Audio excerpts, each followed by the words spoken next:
But did we discuss it last week, or we just finished emptiness last week? I don't remember. What happened last week? We started discussing the concept of karma, but we didn't yet go very much in depth into purification. Okay, good. This is fine. Good. Okay, I'm very happy. So let's do our little prayer. Not mandala. Don't need. No, don't worry about the mandala. Just do the refuge prayer. We'll do that. Put that up. We can sing together. What as you wish. We are prepared to do mandala, Venerable, if you allow. You want to? We would love to do that. Yes. Wonderful. Go. Thank So you. visualize all the universe and offering it to the Buddha as a request for the teachings. So auspicious. So we can chant together. Saji Pöki Lukshin Metok Ramrirablingi Nide Kevadi Sangye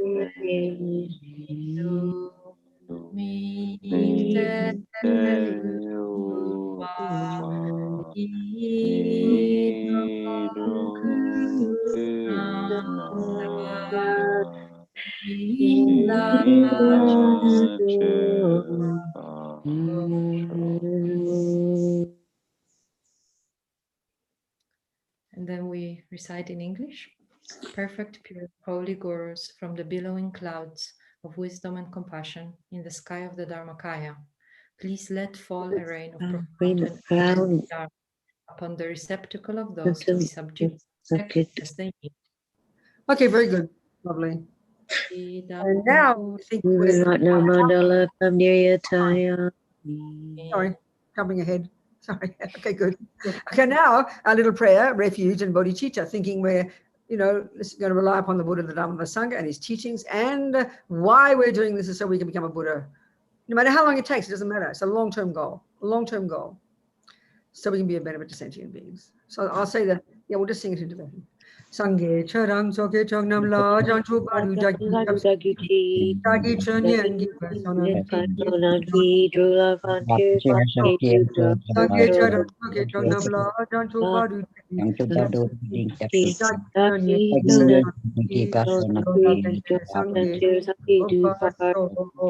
say it one time in English. So we're thinking until we are enlightened, we are going to rely upon the Buddha, the Dharma, and the Sangha. And by the virtuous karmic seeds we drop into our bank vault by listening to these teachings, may we become a Buddha, no matter how long it takes, in order to benefit all suffering sentient beings. Okay, thank you so much. So as His Holiness the Dalai Lama says, karma is self-creation. And this is really the point, the big picture in Buddhism is that we don't need creating by an external source. We don't need, that's the major point, which is quite shocking to us.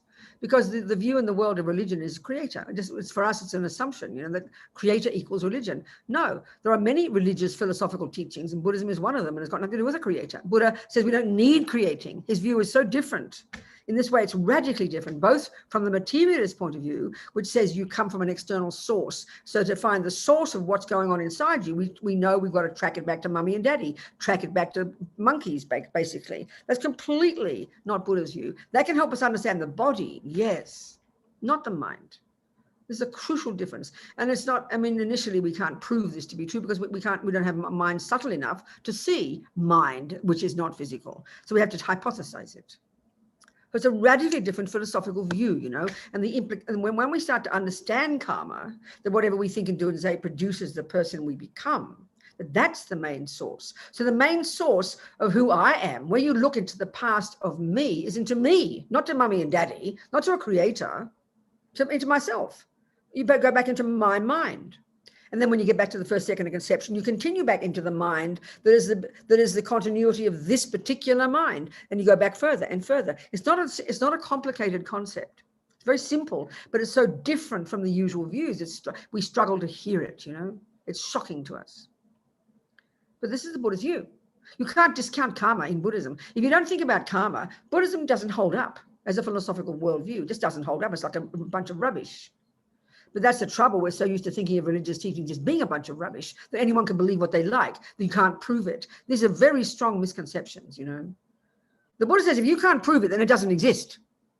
Of course, the difference of the Buddha is he's asserting much subtler levels of mind, subtler levels of cognition that can cognize phenomena that the grosser level of mind can't. We have to factor that in, you know. So this concept then of karma is that the mind is impermanent, it changes moment by moment, and this is a law that he's identified. He didn't make it up. He didn't dump it on top of things. In the same way that botany is not made up by somebody who then has a copyright on it and then he dumps botany on top of gardens. Think about the meaning. Not like that. What he's done is, what she or he has done is identify. By observing growing things, clever people called botanists have identified what's going on and articulated it as laws. That's the Buddha.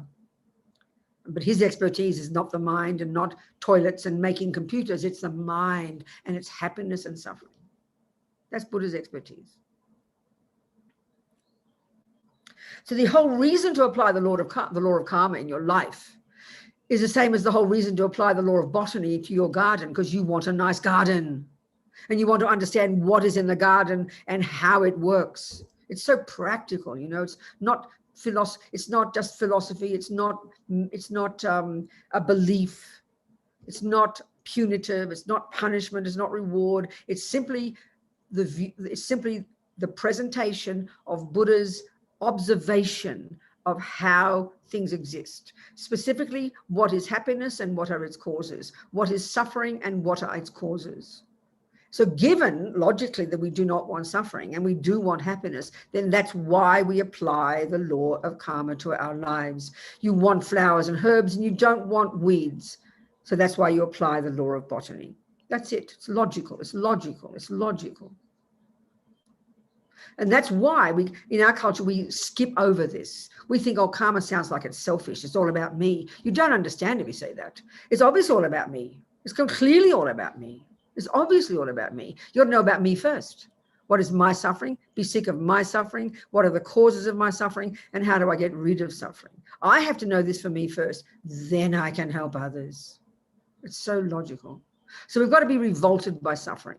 We've got to be sick of suffering. We get that. Let's say you've been an alcoholic and you know you're an alcoholic, but you're living in denial. You haven't got the courage to change yet. It's difficult. It's painful. So we've got to put it behind. We don't want to deal with it. Finally, the suffering is too much. Finally, you fall so far down, you know this is too much and you have to change. So sometimes we've got to be punched in the nose so often before we start to change because we're so stubborn. The same here with suffering. And this is why it's so important to understand the Buddha's different levels of suffering. The first suffering is pretty straightforward. And even that we know we don't want. We don't want the gross level of suffering. We don't want the suffering of suffering. We don't want to be bad-mouthed and harmed and raped and kicked and stolen from and starving, not to mention lower realms. We know we don't want that. But still it takes us time to apply the law of karma, you know, to know that we cause that. But the subtle levels of suffering, which are what we call happiness and what Buddha calls the suffering of change, this is much harder to see as suffering. This is much, much harder. This is much more subtle, much more sophisticated, much more subtle. But at least at the first level of practice, junior school, entry level, the first level of the Lam Rim, the first scope, the lowest scope of teachings, which is where karma is presented, at least this one we can start to be revolted by the thought of future suffering. If you can think of the lower realms as well, I mean, that's pretty powerful. If that makes sense to you, you've got a view that incorporates that. But if you can't even think of that one, but at least you've got some sense of reincarnation, perhaps, then that you know that even if you do get another human life, you don't want suffering in that human life. You know, like we've been talking, there are 4 ways our karma ripens. One is the type of rebirth. So let's say by practicing, you get another decent human rebirth, but you know you want a decent human rebirth. You don't want to be starving. You don't want to be sick. You don't want to be harmed. They're all the kinds of residual results of past negative karma that would ripen as suffering in a human life. And you know you don't want those. So then you don't cause them. And then not just not cause them, but you purify those that have already been, you know, in the mind. So then this very first level of practice then, entry level, if you like, the very first thing, as Lama Zopa Rinpoche says, the very first practice to start immediately, this second, is to stop causing future suffering.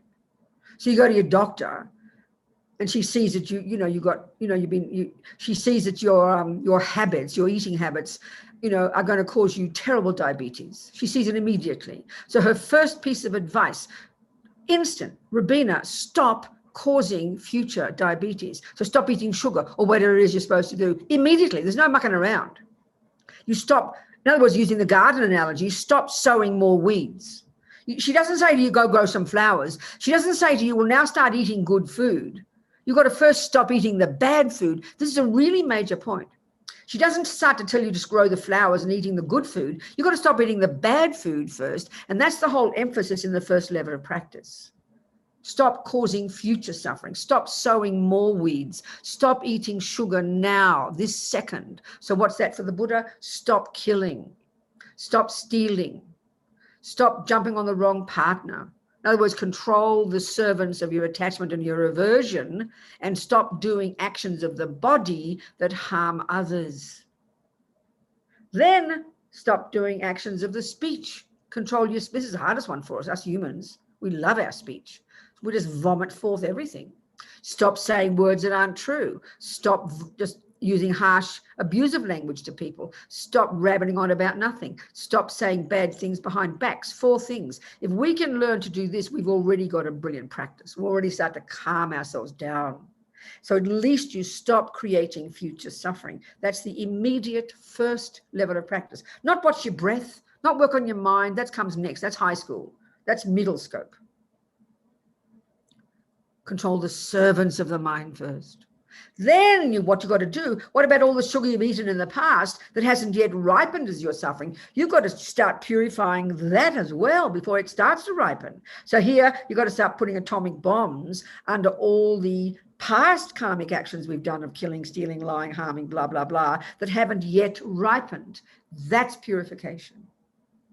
It's not much help, again, it's the same thing, it's logical. It's not much help to purify negative karma every day without stopping causing it. Like if you keep killing and stealing and lying, what's the point of doing a practice at the end of the day where you purify? You never get ahead of the game. It's ridiculous. It's like you keep eating sugar and then you eat some good food at the end of the day. How stupid. This is logic. Of course, when we read all these ancient texts, read it in Tibetan 10th century, 15th century language, read it in ancient Indian language, of course, it's so arcane and it actually sounds quite fundamentalist, in the way we understand religion. So we've got to really unpack it and really put it like in this down-to-earth, simple, psychological, because it's essentially psychology. That word is so powerful in the modern world. We don't say the mind. We don't say the science of the mind. We say psychology. It's instant. The power of that word is so incredible. But what we forget is that Buddha is a psychologist. He didn't use the word psychology, for goodness sake. He didn't speak Greek. But this is exactly what Buddhism say. Get past all the ritual side, the Buddha side, all the robes, all this blah, blah, There's all got logic to it, but get past that to the essence of it. It's practical psychology. It's cognitive therapy. And I'm not joking. Buddha's your best cognitive therapist. I tell you, the best positive psychologist. I'm not being sarcastic.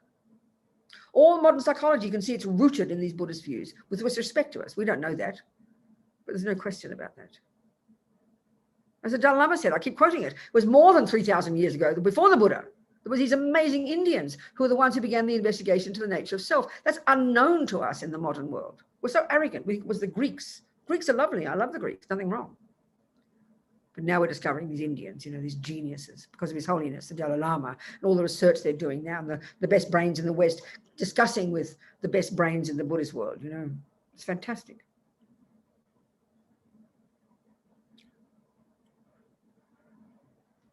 So I want to go more deeply into the ways karma ripens, and then we'll do the purification practice, because the purification practice is very integrated with the way we purify karma, with the way we create karma. Because each of the 4 opponent powers, the process is called the 4 opponent powers.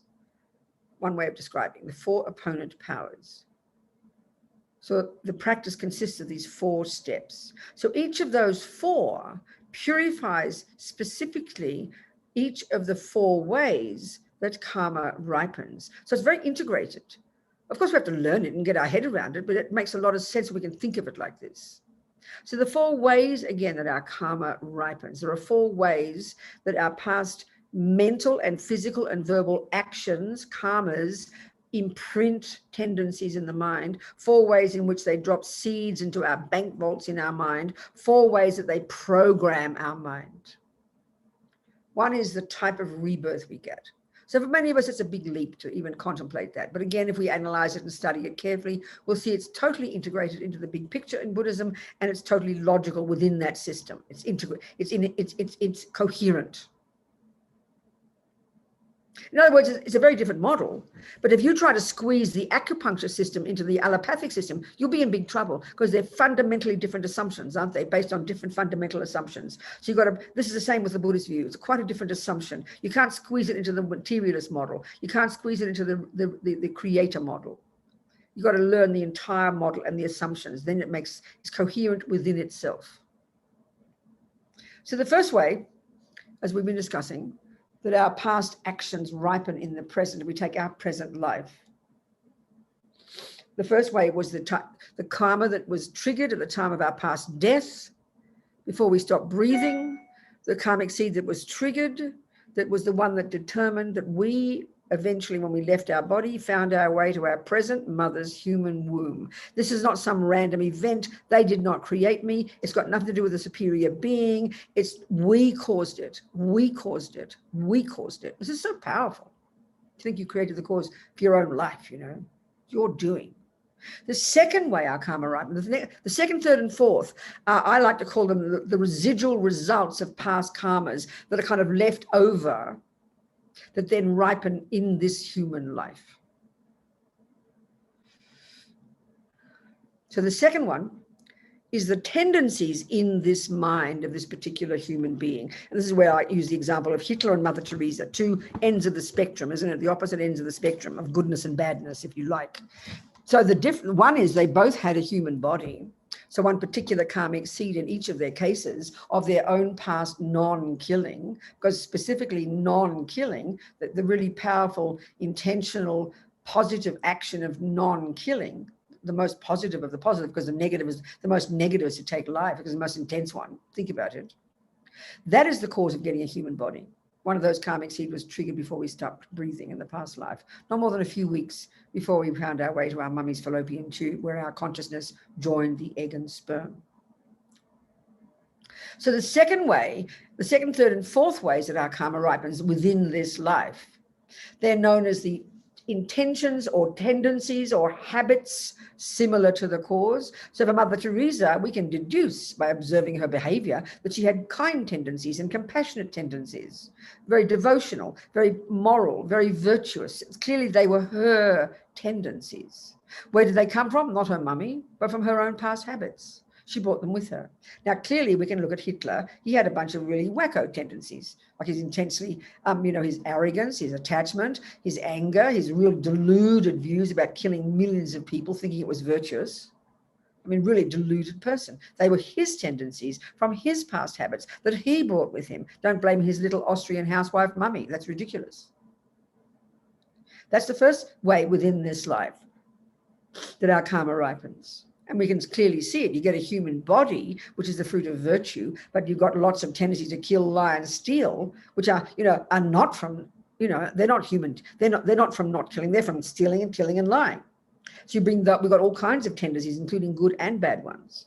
So the tendencies or habits or actions or similar to the cause, the mind we've got, the kind of mind, our personality traits, our characteristics, our tendencies, our habits. That's the second way of the 4 that karma ripens. And the first of the 3 in this life. The next one in this life that ripens is called experiences, similar to the cause. Experiences, what happens to you. There's what's got in your mind, and then what happens to you. They're completely separate tracks of karma. So these, we can see we're very social beings, aren't we? Since we're conceived up until now, our life, we interact with other beings. And if you think of it simply, and I said this before, but I'm saying it here now so we can go into the purification part. If you divide your entire life, it's very simple. You can divide all your experiences in relation to others in two categories: those who've harmed you and those who've helped you. And sometimes they're the same people swapping roles. So all the experiences similar to the cause of negative actions, lying, stealing, harming, killing, will ripen as experiences. For example, killing will be you'll get killed or you'll die young. In terms of lying, you won't get believed or you'll get lied to. In terms of stealing, you won't receive anything no matter how hard you work, or you'll get stolen from, or you won't be given credit. Everything that happens to us in relation to others, the experiences we have, each of these, without exception, all the good ones, all the bad ones, are the fruit of our past actions. All our own tendencies are the fruit of our past actions. Our human body is the fruit of our past actions. So in this life, if you have even one good thing happen, it's like a miracle. But what's tragic is we never worry about why good things happen. We just only worry about why bad things happen. And that's another whole discussion. We could spend a month talking about that. The assumptions of attachment and arrogance and anger. So, past non-lying, conscious non-lying ripens as you being believed, even if you're lying. This is the point. I mean, look at Mr. Trump. I always love Mr. Trump as an example. Millions of people worship the ground he works on. They believe every single word he says. Millions of people loathe the sight of the man and don't believe a single word he says. So that's kind of interesting, isn't it? The same person. So he's got the different karma with different groups of people. So all the people who adore him and believe him, that's because he has spoken the truth to them in whatever past life he had karmic connection with those people. So they will believe what he's saying, even if he's lying. Then all the people who never believe a word he says, that's because he's lied to those people. It's not just random.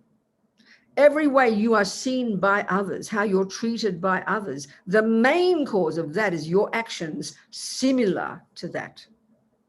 It's so intense. It's so delicious. It's so integrated. It's so reasonable as a model, as a concept, as a theory. It's very fascinating.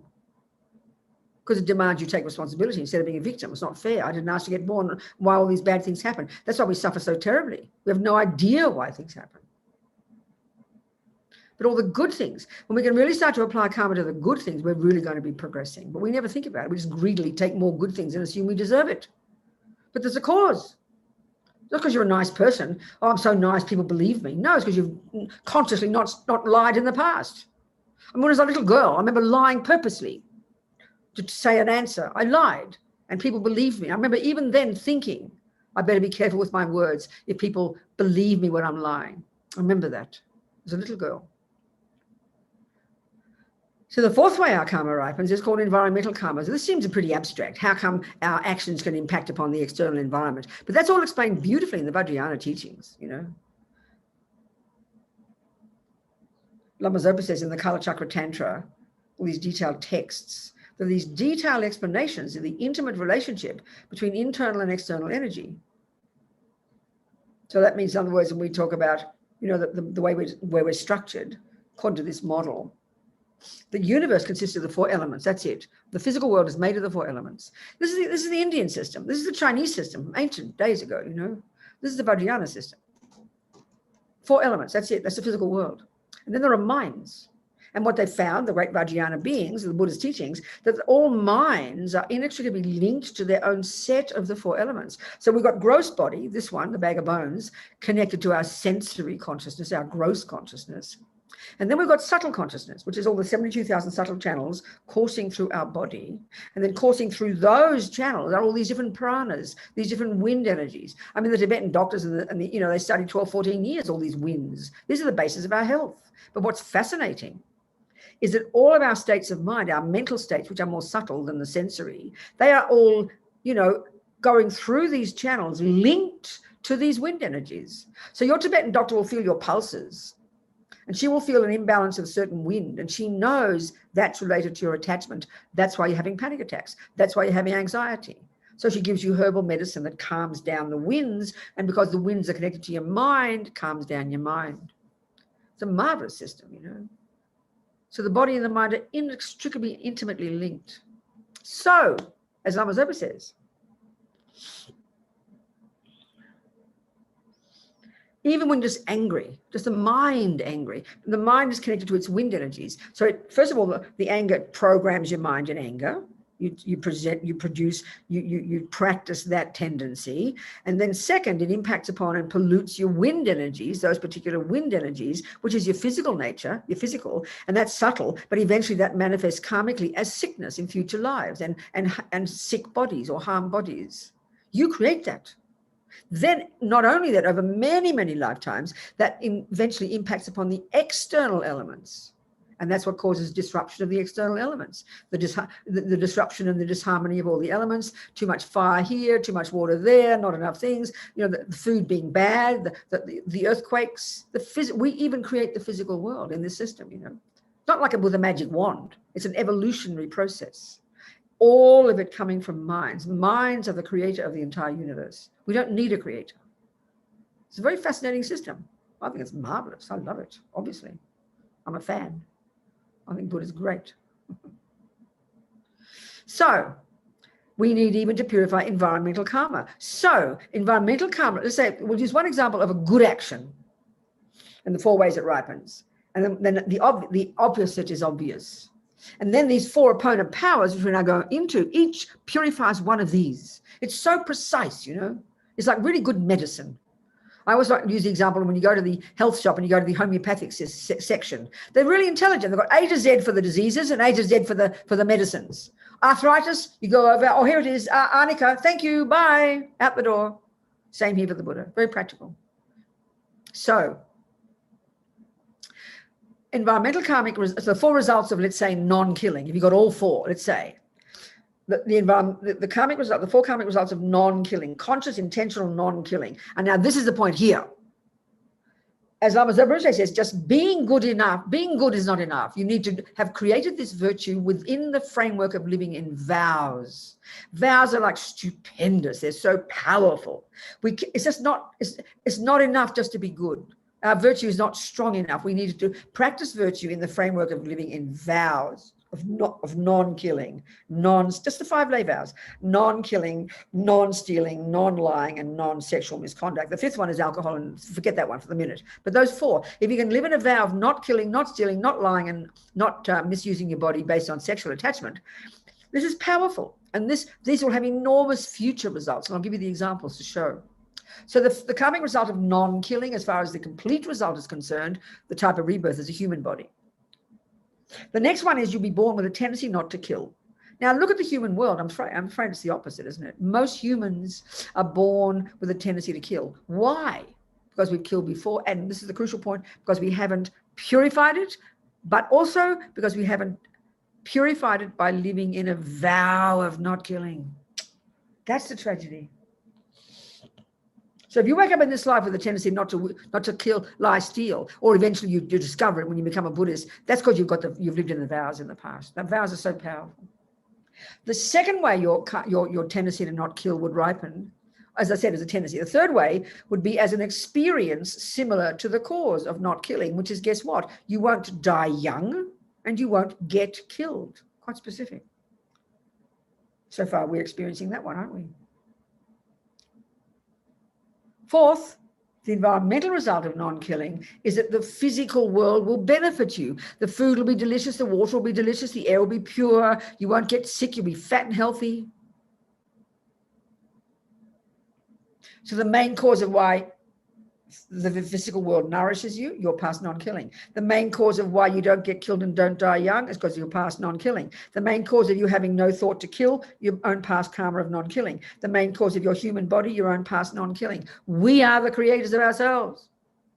So when we understand at least these 4 ways that karma ripens, at least this much about karma, we can interpret our lives every second. Someone lies to you, you go, oh, even if you're telling the truth, instead of, oh, poor me, I'm not lying, how dare they not believe me? You'll know why they're not believing you. Uh-oh, there goes my past karma. And then you purify it. You take responsibility for it. Equally, the good things, you just get given a gift, You don't just go, aren't I lucky? No, you're not lucky. You created the cause, past generosity. Conclusion, keep being generous, baby. So, purification. Excuse me a second.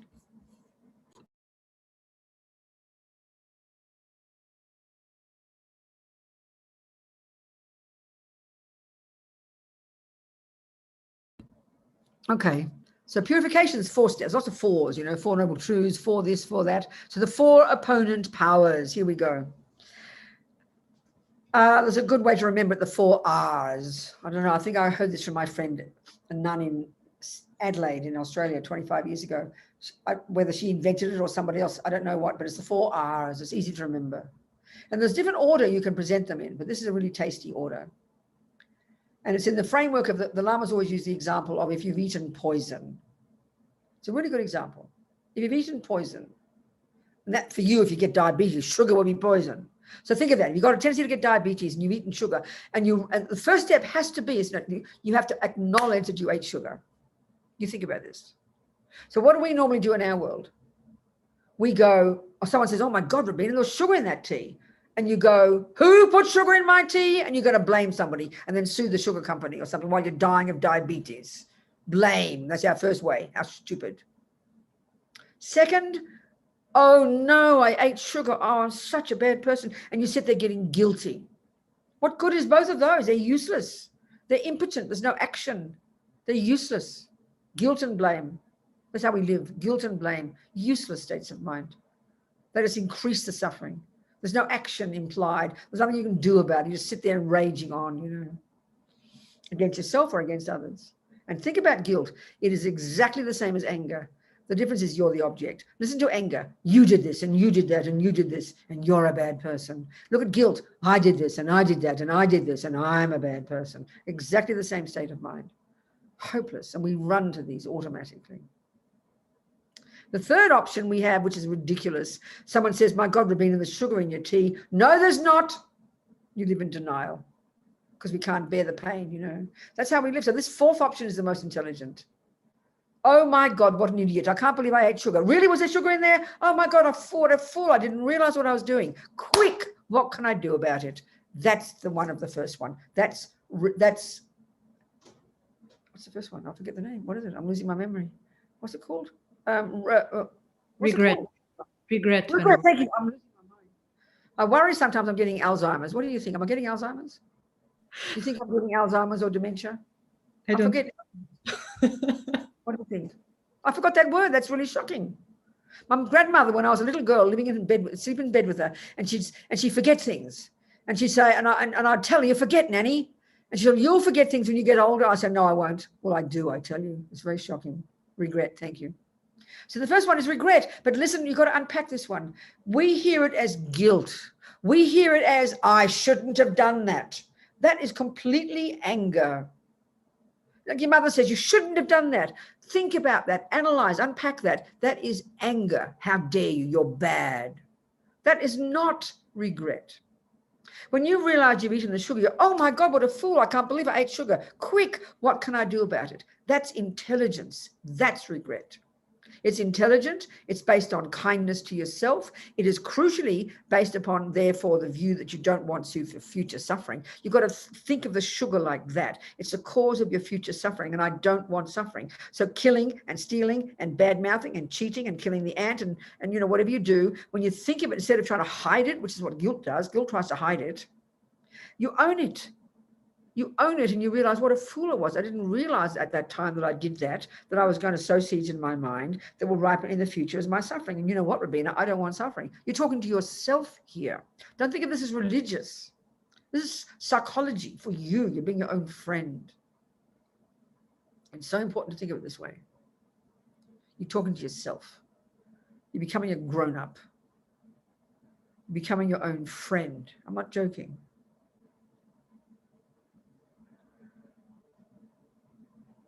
So how do you apply this? We'll go into this later, how we do it in the practice. We'll do it, of course, we'll do it. But it's really important to understand what regret means. It's not guilt. It's not, I'm bad. It's not, I shouldn't have done it. It's, what a fool I was. I didn't realize at the time, Well, you might have realized and you're stupid. So out of ignorance and stubbornness, you did it anyway. So you own it, you own it, you own it. This is more kind, But so what we do, like His Holiness always, I quoted His Holiness on this particular thing, so clear. Someone asked him, what's the difference between regret and guilt? It was so clear what His Holiness said. He said, guilt, you look in the past, I did this, I did that, I did this. And then, like I said before, you then conclude, I'm a bad person. That's guilt, anger towards yourself, useless. Now he said, regret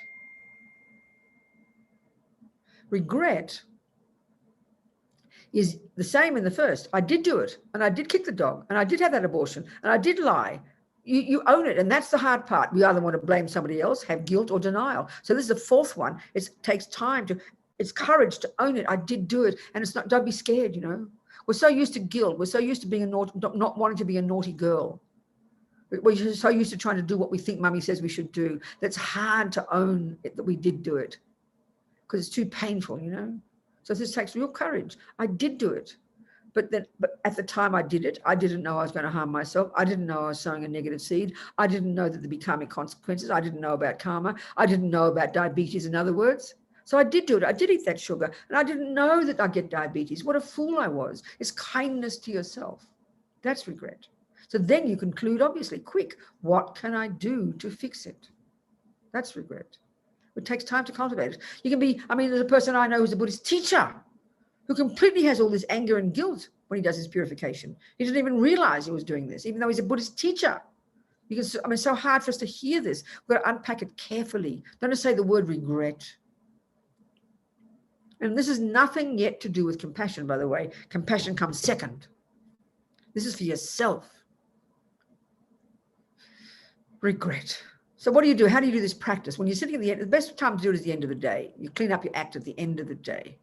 Lama Zopa says we're insane not to do this practice every day. It's insane not to do your weeding every day, because every second of the day, you know, your gardens being dynamic things, little things are growing all the time. It's just the way gardens are. Same with karma. Every second of the day, you're creating some kind of karma. We're not saints yet. We're not bodhisattvas yet. So you want to clean up your act, do some weeding at the end of the day. It's so intelligent. So you think of some things you did today. So often when we have so many interactions with so many people, we get so stressed and we get angry, we get upset, we fight with that person, we badmouth that person, and we wonder why we have a worried night. We wonder why we're all anxious at the end of the day, because we've got to clean it up, sort it out, you know. So maybe you badmouth your boyfriend, you shouted at them, you kicked the dog, you killed the ants, you lied, whatever, you've got to be very conscious. And you acknowledge, I did do this, and I regret, Robina. Talk to yourself. I'm sick of suffering. I don't want suffering. You've got to add those words to the regret. Otherwise, regret just feels like guilt. It's not enough. I regret it because I do not want suffering. Then you think of things this life. And of course, we've done millions of actions. We can only remember about 1% of them. But you think of the things you have done, and then we know very well we've done them countless times, and we know very well we've done them countless times in countless lives. This is logical. But you remember some because it reminds you, you know. So excuse me. I always remember my abortion. I've talked about this and I'll say it again.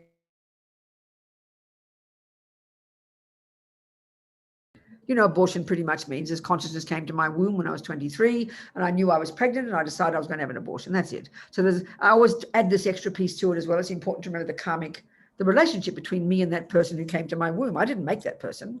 That person came to my womb. They created the cause. A few weeks before that, they died. One of the karmic seeds from our past history, could have been 57 lives ago, was triggered before we stopped breathing. They won the lottery. They got a human body. They came to my human body. But they had this third kind of karma called experiences similar to the cause of their past killing to get killed by me.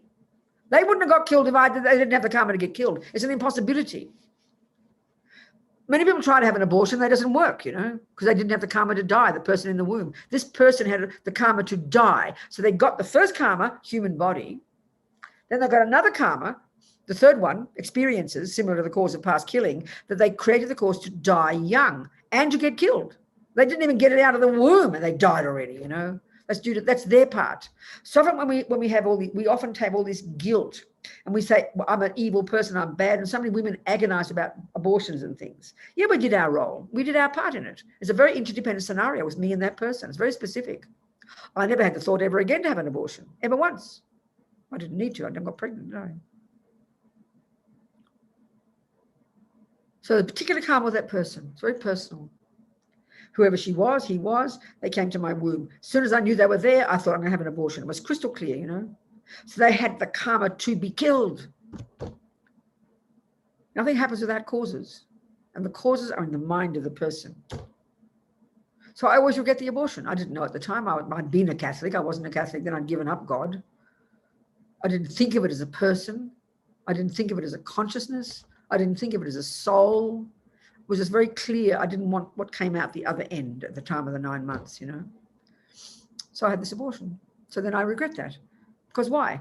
Because I've sowed seeds of killing in my mind, and I don't want it to ripen. I don't want to get killed. I don't want to die young. I don't want to be, you know, all the other karmic results of killing. That's compassion for yourself. That's regret. And I use this as a reminder, because I know countless past lives. I've done countless actions like that. So you just use the one you remember as an indicator of all the others. I regret. Then you go the third one, then the next time, not third.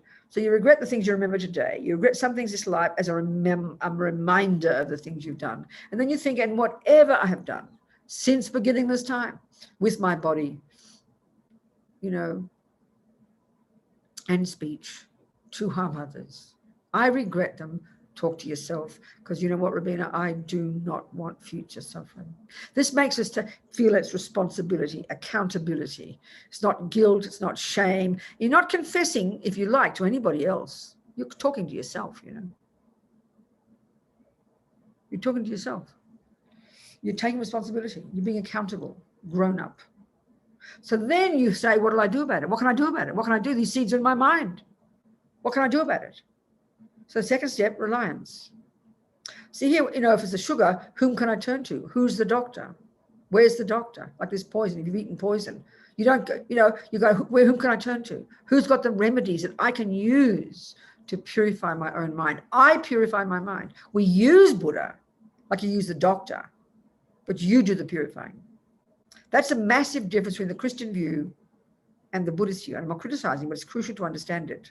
If I'm a Christian, a sin by definition, as a Jesuit priest friend told me, is doing what God said not to do. So because he's the boss and I've did what he said not to do, I have to confess to God. And then what's purification? Asking God to forgive me. That is the purification, not in Buddhism. Buddha is a nice guy. He would forgive you, but that's not what purifies you. This is a crucial point to understand. It's not like going to your doctor and you confess that you ate sugar. Please forgive me, doctor. She will forgive you, but that doesn't purify you. You're working on your body is what purifies you. It's nice to have your doctor forgive you. It makes you feel better, but it's not what purifies you. Whereas in the Christian teachings, that is what purifies you. There's a huge difference. Forgiveness is helpful, makes us feel better, but doesn't cure your diabetes. It's a really important point to understand. So we turn to the Buddha, we rely upon the Buddha. The second step is called reliance, the 4 R's, reliance. There's 2 parts. The first part is rely upon the Buddha as a doctor. So in the framework of this as a meditation, we visualize Buddha above our heads at this point, Vajrasattva, which is the tantric aspect of the Buddha. White light body, you know, holding a bell in his left hand, crossed at his heart, and then a dorje or a vajra crossed over the left hand. And that's the union of the 2 truths, union of compassion and wisdom. Very radiant, blissful bodhisattva body above our crown, and his oneness with our Lama's mind. And we visualize Buddha there, and we sort of, with the second step of reliance, where we take refuge in the Buddha, it's like delighting. You've got a doctor, delighting. You've got a great doctor who's got good medicines, being so happy you've got a good doctor. Now, the second part of reliance sounds a bit odd. They refer to this as, now we think about the sentient beings we had suffered. Now we have compassion for them. So why is that under the heading of reliance? Well, we're trying to cultivate compassion now, aren't we? So what do you need in order to have compassion? You need suffering sentient beings. If you never met a suffering person, how could you ever have compassion? So we need to be knowing about suffering sentient beings. Well, think of the ones you've harmed. The boy you cheated on, the little baby you killed, the ants you killed, the people you cheated. You know, we're now at the first step. Regret is thinking of how the harm we did to ourselves. Now we're thinking of the harm we did to others. So we now have compassion for them. I must purify for their sake. Then if you can, you also have compassion for those who have harmed you. Why? Because the karma they created will cause their future suffering. That's the basis of real compassion. If you can do that, if you haven't yet been able to think of the person like that who's harmed you, don't go there. The third step, you apply the remedy. Well, this is also called the antidote. You apply the antidote. So obviously, if you everyday life, you do all of this. If you're regretting lying, then an antidote is to tell the truth. So during your life, you make sure you tell the truth. The antidote to stealing is to give. An antidote to killing is to help people, help sick people, that kind of thing. But this practice is said to be the most potent antidote.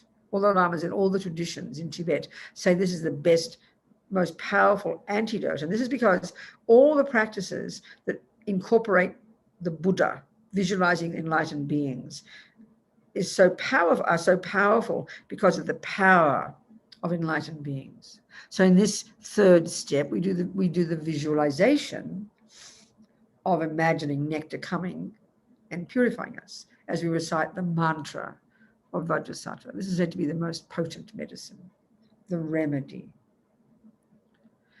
And the fourth one is resolve. Pabonka Rinpoche says this is the most important. It's the decision to change. So you can't make a decision to change if you don't acknowledge that you did it. If you always blame somebody else for that sugar, you won't ever vow not to eat sugar again. But it's when you own responsibility that I did eat sugar and I regret it because I'm sick of suffering, then you rely upon the doctor. In this case, the compassion, just the analogy doesn't work for compassion. Don't worry about that. The third one is the remedy. The remedy is you do all the purification practice. And the fourth is you'll vow not to eat sugar again because you don't want future suffering. So the regret is, the resolve is contingent upon the regret, definitely. So this fourth one, if you've taken vows, let's say, you would reiterate your vows. I will never kill. I will never steal. I will never lie.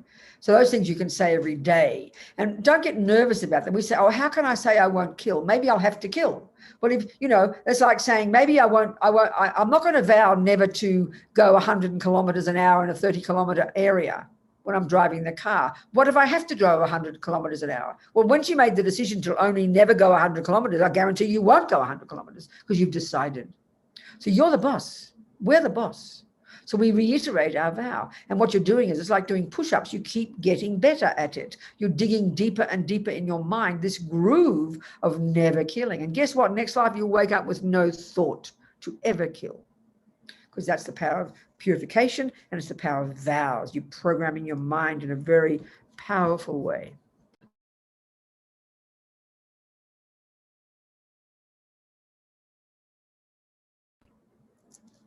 That's the four opponent powers. So if you can't vow not to do anything again, like you badmouth your boyfriend, you can't say, I'll never do it again. You're lying to yourself. You be realistic. You give yourself a timeline. Your old rubbish habits. I get lazy. I do this. You be honest with yourself. When you make a decision, for 24 hours, I won't do this. For 5 hours, I won't do this. You make a decision. You're in charge of it. You are the boss. So this is just another way of creating karma, but it's called purifying karma. It's the same principle, So your essential, the first level of practice in junior school, in the entry level, in the ground level of practice, in the first scope, the first scope of the Lam Rim, the first level of practice, it's stopping harming others in the framework of taking vows to not harm others, and then purifying. This is the most potent, delicious practice. You can guarantee with this every day, and doing some practice every day, utilizing the different Buddhas, whatever you like, you've got a perfect practice. You have a perfect practice, and that guarantees that you are purifying the first kind of suffering, the suffering of suffering. You guarantee you won't get born in the lower realms. You won't get born with a tendency to kill, lie, steal, and they won't happen to you. This is the logic of it. This is the logic. So now we've got 10 minutes, so you can ask me some questions. Please. If you'd like to ask a question, you can unmute yourself or raise your hand or place it in the chat. Hi. Hello. Hello, Venerable. It's Alona. Yes, Alona, talk to me. Thank you for your teachings. Good. I was thinking about karma. My brother, he's deaf, and he was born healthy, but when he was 1 year old, he lost his hearing. So I didn't know why. Now I understand. But I always wonder what kind of negative action make, like. I know, I don't know. I don't know. I don't know. I haven't studied karma enough, but we can imagine if we really do study it, you'd find the answer because it's logical. So I can't imagine. I don't know. I guess sort of think about it, couldn't you? Losing your hearing, losing your sight, whatever. I don't know. The answer is I don't know. Thank you. Go on. Anybody else? Someone else? Yes, Venerable. Yes. Who is it? I have. This is Cyril.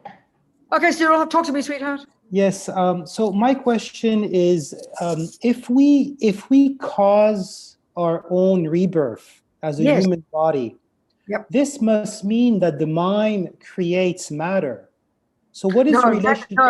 No, Cyril, remember I said before, good point. Remember I said before, the mind, according to the Vajrayana model, mind and the subtle wind energy, which is matter, are inextricably linked. Like I said before, as Lama Zopa says in the Kala Chakra Tantra, your angry mind pollutes your mind, and then it pollutes the winds that are connected to your mind, and the winds, the subtle winds, are the basis of your future grosser body. So that creates the cause for you to have sick body, or even eventually be born in a lion's body. Your mind doesn't create the body. The wind energies are there. They are the source of the physical, but the mind and the physical are intimately linked. The mind impacts upon the physical. Can you see the difference? Yes, I see. Good point. Yeah. Do you see what I'm saying?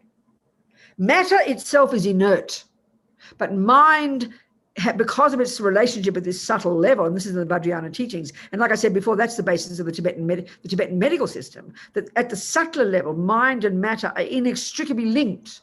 Everything your mind does, if it's virtue, that purifies your wind energies, which creates the cause for you to have a future happy, healthy body, and even in turn eventually impacts upon the environment and thousands of lives later, and the environment will be healthy. Everything, all the matter is the way the matter manifests, the external world, the bodies we have, all comes back down to what the mind has done. So the mind doesn't create bodies, but it impacts on the winds that manifest as those bodies. So the mind doesn't create matter, but the mind, because of the wind, can shape the matter? That's precisely, yeah, good point. Exactly like that. Exactly. Okay, I see. Thank you. Exactly. Okay. It's described in great detail in the Vajrayana literature, Cyril. We're just trying to keep it simple, That's a really good point. Thank you. It's a great point. Go on, what else? Venerable, we have a question in the chat. Good. So I'll read it out. His Holiness Dalai Lama repeatedly taught during his winter teachings that the hell realms were a method of compassion created to motivate people who live for generations without education. So this was applied to help them treat themselves and their neighbors in a kind way. So the question is, since there is no hell past or post-death, with the... I don't think Dalai Lama's saying there's no hell. It's not possible. That's the Buddhist teaching.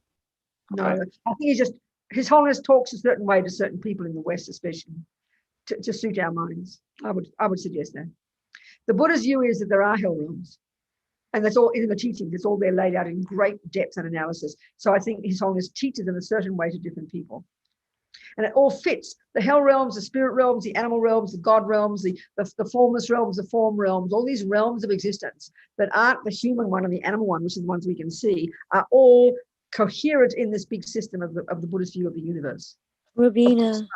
What? Robina, it's my question. Hi, dear. Who's I? It's Tess. It's Tess. Hello, it's Teresa. Good. Little blue hair lady. So Remember when all the old ladies made their hair blue? Yes. Talk to me. Okay, so I heard him say this twice in two separate winter teachings. I'm sure he said it. I have no doubt he said it. Yes. No doubt. And he said it in general to everybody. That the fine. llamas that were out in the field with the ice. Okay. I understand the point. Exactly. So what's your question? I mean, What's your question? if you would like me to find that in? No, I believe you. No, Tess, I believe that he said it. I'm not arguing that he said it. I understand. I believe you. I believe what you I'm that you saying believe is he that the said it. I know, but you're So what's saying your that. So what's your saying question? that. Well, my question is as Yeah. written, but Yeah. you're saying that there must be some a condition or implied thing for who this was for that I might have missed, as No, I I didn't understand it. I didn't say that, Okay. darling. Not at all. No, I Okay, didn't well say that his reply was Uh-huh. being directed yes. to folks that it would apply for in a way I don't understand. I understand. So put it another way. Okay. So, let's just say His Holiness did say that. Let's say he Okay. did. I'm not arguing that he did. I'm saying he did. So if you've heard the Buddha's teaching, you have heard from the bigger picture point of view, there are the different realms of existence and they're explained. So if you did hear His Holiness say that, and then you've heard this other thing, what would you need to do in order to find out reality? What would you need to do to find out what is true? What would you need to do? I'm a little slow on the upbeat here, Robina. I'm not exactly physically up to speed right now. So I'm not understanding when you say other thing. I think I've missed something here in your argumentation. What Can you I'm saying is elucidate that? What I'm saying is, in the big picture point of view, in the Buddhist literature, the whole of the Buddhist view is based upon the concept of mind, and then based upon the concept of karma.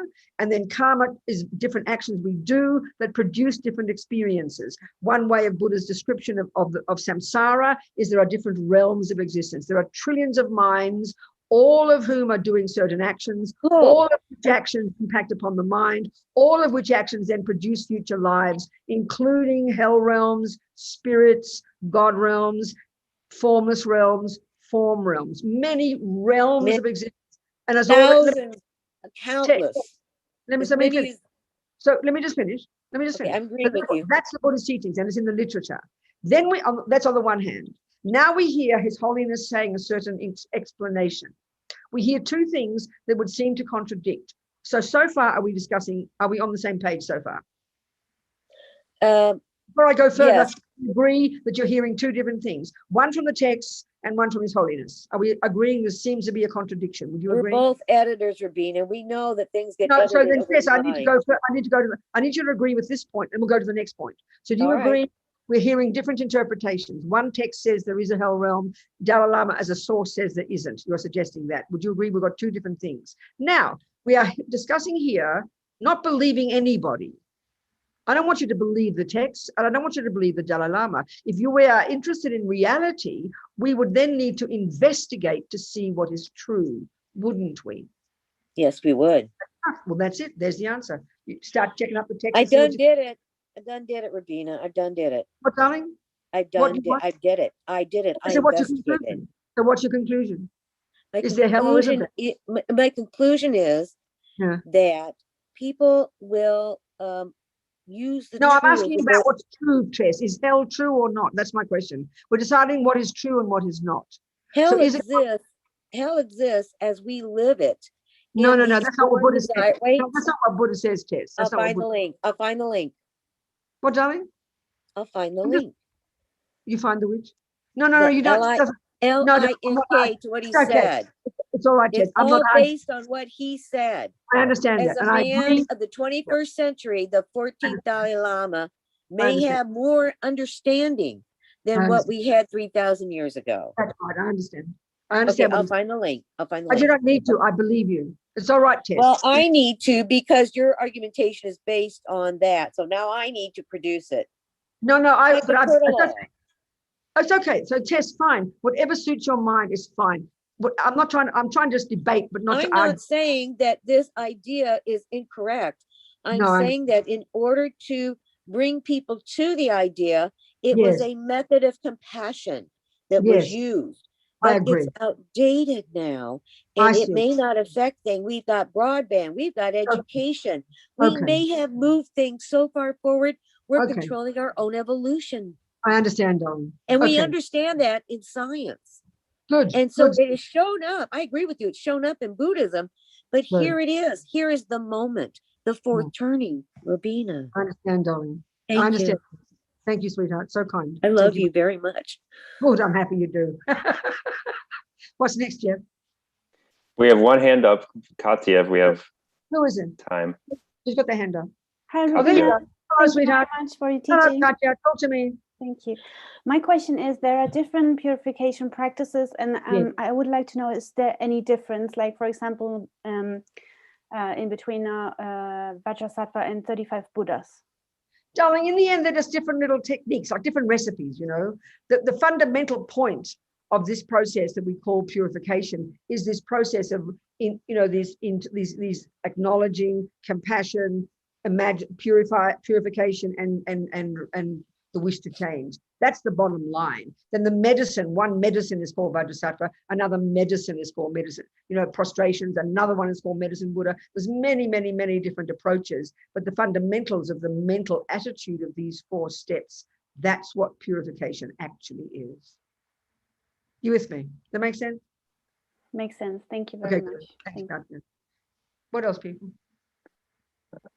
We're coming to close on time, but we'll hang out all day with you.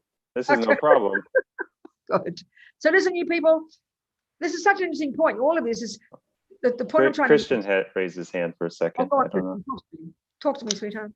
I don't want to stop the ending, but I was just wondering, thank you, Venerable Robina. I was just wondering, my karma that is ripening in this life, how far back does it go? Or does it go back 1 million lives? Does it go back even so far? Buddha's or 100? No, I understand, Christian, but the Buddha's view, the big picture is that our consciousness was not created by somebody, did not begin somewhere. As nutty as this sounds, although it's coherent within the framework of the concept of cause and effect, which posits that you can't have a first cause, it fits that therefore we've got beginningless lifetimes. As crazy as it sounds, Christian. So therefore karma can ripen from 1 billion lives ago. Yeah, easily, yeah. Thank you. Okay. There are 2 questions in the chat, if I may, Venerable. I beg your pardon? If I may, there are also 2 more questions in the chat, if we have a little time. Go on. Great. You mentioned that it is suggested to practice at the end of the day. Is there any... Stop for a second. We're just sorry. Oh, no, we're okay. We're fine. Timing is okay. Sorry, sweetheart. Go on. No problem. So I will read again. You mentioned that it is suggested to practice at the end of the day.